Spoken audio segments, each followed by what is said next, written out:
সুপ্রিয় দর্শক মণ্ডলী, আপনাদেরকে স্বাগত জানাচ্ছি ময়মনসিংহ জেলার ধোবাউড়া উপজেলা থেকে। বন্ধুরা, আমি এখন আছি ভারত বাংলাদেশ সীমান্তে একটি জায়গায়। এটা হচ্ছে দক্ষিণ মাইজপাড়া ইউনিয়নের দিগলবাগ গ্রামে। আর আমার পেছনে দেখতে পাচ্ছেন, এটা হচ্ছে ভারতের মেঘালয় রাজ্যের শিববাড়ি বাজার। আমার পেছনে যে নদীর উপরে ব্রিজটি দেখতে পাচ্ছেন, সেই ব্রিজের নাম হচ্ছে শিববাড়ি ব্রিজ। আর যে নদীটি দেখতে পাচ্ছেন, সেই নদীর নাম হচ্ছে নেতাই নদী।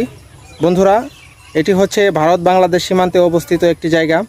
এখানে আমার সাথে আরও কয়েকজন ভাই এসেছেন, তাদের সাথে আমি ঘুরতেছি। এখানে এর নাম হচ্ছে অর্পণ মান্দা। এই ভাইয়ের সাথে হচ্ছে আমার রাস্তায় পরিচয়। ভাই আমাকে এখানে ঘুরতে নিয়ে আসছে। সুপ্রিয় দর্শক মণ্ডলী, আপনাদেরকে স্বাগত জানাচ্ছি ময়মনসিংহ জেলার গারো পাহাড়ের পাদদেশে অবস্থিত একটি সীমান্তবর্তী গ্রাম থেকে। বন্ধুরা, দেখতে পাচ্ছেন আমি অতীব সুন্দর একটি জায়গায় আপনাদেরকে নিয়ে হেঁটে বেড়াচ্ছি। সামনে হচ্ছে ভারতের মেঘালয় রাজ্য, আর পেছন দিকে হচ্ছে